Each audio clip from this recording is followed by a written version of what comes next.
Okay, so today's My Hero Academia episode is where things start to get a bit real, and I'm just trying to, like, before, when I did my last review, I kind of had everything written down, but I want to do it a bit differently this time around, just because it's kind of fresh in my mind, and I feel like this is the best way of doing it, just because I'm not reading off a script, and it's a bit more natural, I guess. Yeah, I hope you guys are having a great day. Let me know in the comments what you thought about this episode. It's definitely dope, and I have to say, every single time that I see Deku use One For All, I legit just fanboy. It's like, it's crazy to see how much of how far he's come since he obtained One For All, and at the point that he is at now. It's just such a big difference. Before, he would legit break an arm every single time he tried to use, you know, One For All, and now he can use it without that many issues. Obviously, he does have to stay within the 5% parameter for his strength, but apart from that, every single time you see it, it's dope. And now he can actually use his quirk naturally, you know, without having any drawbacks, essentially. So the episode basically starts off with Shigaraki again, and they basically talk about just the League of Villains and how if certain villains see that it's actually starting to move on, or it's basically if the League of Villains starts to become a prominent force in the world that they live in, then more villains are going to start to come out of the shadows and eventually join them. That's basically the whole premise of that starting scene. And then obviously now they are going on that training camp, and it turns out that Class B is actually going with them as well, if I'm not mistaken. However, so they get on the bus. Razorhead says that they will most likely be going for around an hour, and then it cuts to like the next scene, and they just randomly stop in the middle of nowhere. It's just a massive forest in front of them, and then they're just all like, wait, why have we stopped here? And this is where we get the introduction of the Wild Pussycats. I've been hearing a lot about these characters, and oh boy, did they make an entrance. But basically, Deku has great knowledge of who they are. Basically, they are owners of a massive area of land. They are heroes. And that basically signifies that it's the start of their training. They have to get to a certain area in around 3 hours or so. Well, that's what they say. They say, okay, you have to get to this particular position in the mountains in 3 hours. If you don't get there in 3 hours, then you're going to have to just completely miss out on food. You're not going to be able to eat. So one of the Wild Pussycats pushes them off with her quirk, pardon me, with her quirk, pushes them off the mountain. And now they basically just have to take on a series of wood monsters, I suppose, would be, so I guess that's just the best way of putting it.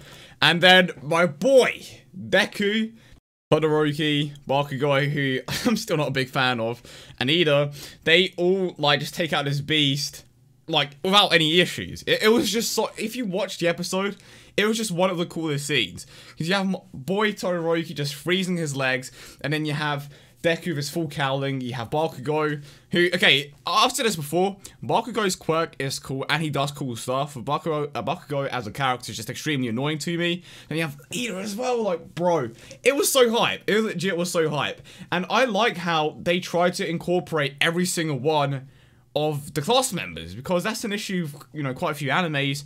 There's just like 1, 2, maybe 3 people that are actually useful, but then it's just that's it. No one is useful beyond that. I'm mainly referring to Dragon Ball here. But when it comes to my heroes so far in the anime, everyone has a use. You know, the girls got involved, that was dope. You had a lot of the other boys doing cool shit as well. It was just a really enjoyable part of the episode. So then we move forward to the actual cabin that I suppose they're supposed to be staying at. And once they get there, they are like so worn out. It took way more than 3 hours, because they were supposed to get there by like 12, like in the afternoon, so that'll be like lunchtime, but they got there during the evening when the sun is setting, so it clearly took more than 3 hours. And then, while I don't know the names for the Wild Pussycats, so I do apologize. I think it's the one with the red one, the one with the red clothing. I'm just gonna try to differentiate between the two like that, but then you have the blonde one as well.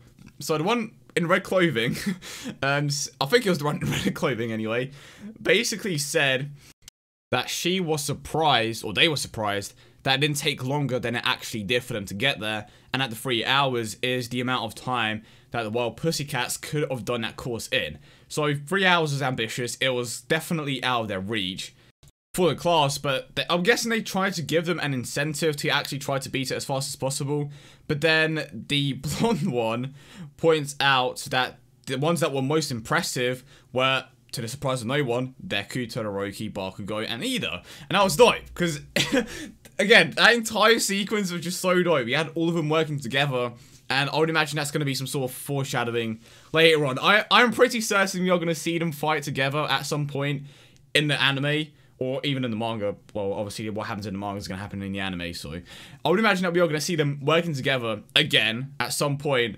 And it was just such a dope scene. But yeah, she basically said that they were the ones that stood out the most. And she basically asked them if they were able to act without hesitation because of their experience. Of course, they fought Stain. I would imagine that she does know that in a very important detail. But they acted without hesitation. For whatever reason, obviously it's just supposed to be a training thing. But the point still stands. They definitely have improved a lot. Their experience that they have now is definitely going to be a major factor when it comes to taking on villains or just any challenges that they are most likely going to face.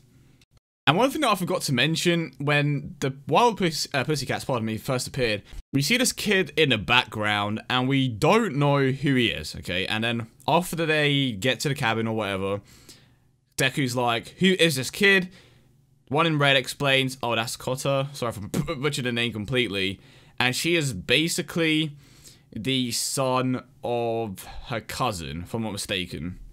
So then Deku goes over and tries to greet him, and he just punches him in the dick. Yeah, it kind of goes like that, because kids, I suppose, are just annoying these days. And then Bakugo is kind of like, okay, I see my guy, he's actually not that bad. And then Todoroki's like, he kind of reminds me of you, and I have to agree, low-key, this kid reminds me of Bakugo. Well, a young Bakugo, basically. But in the end, despite being extremely late, they do all end up eating. Obviously, you don't want the students to train on an empty stomach. But then it cuts to the hot springs, and of course, you guessed it, who else? Who else but Mineta is going to try to take a peek? So, this is one of the times where his quirk is actually useful. So, he uses the balls to try to climb over the wall. And who's standing right at the top? The little kid, Koda. I probably butchered his name. I'll keep butchering his name, I apologize. But he's standing at the top of the wall. He pushes Mineta off. And then the girls basically say that Mineta's kind of... they basically say he's a pervert. And he turns around. He looks at them. He falls over the wall, he passes out, and then my boy Deku uses that one-for-all quirk to pick him up. Well, the full cowling, same thing. And then he takes the kid to... Pardon me, he takes the kid to essentially the nurse's office, where the one in red... I need to learn the names. The one in red is there, and she basically explains why he has a dislike towards heroes.